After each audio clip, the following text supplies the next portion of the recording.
Imagine this. A global pharmaceutical giant knowingly sold contaminated blood products tainted with HIV to hemophiliacs in third world countries in the 1980s. They were aware of the risks, but continued distributing these products anyway, prioritizing profit over lives.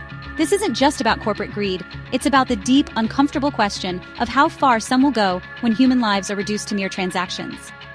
The scandal involves more than just the actions of one company. It's a stark reminder of how vulnerable people in poor countries were treated as expendable, while those in wealthier nations were shielded from such risks. In the 1980s, hemophiliacs, people whose blood didn't clot properly, relied on clotting factor products to stay alive. But these products were often made from pooled blood donations, including from people who were HIV positive. It was a deadly combination, and thousands of hemophiliacs unknowingly became infected with the virus. The tragic truth?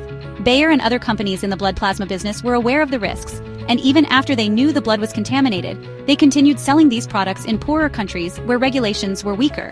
Why? Because the financial gains outweighed the cost of potential lawsuits or bad press. In essence, they sold blood money, human lives compromised for corporate profit. This scandal brings up bigger questions about the ethics of global commerce. How do we weigh human lives against profits? How do we hold corporations accountable for their actions when those who are harmed the most are often the most vulnerable, hidden out of sight in poorer nations? And perhaps most unsettling of all, how much do we really know about the choices companies are making today behind closed doors? The legacy of this scandal extends far beyond the 1980s. It calls into question our trust in corporate accountability and the exploitation that can happen when profit becomes more important than people's well-being. So, how much control do we really have over what companies do with our lives and our health? Will we start asking the hard questions before it's too late?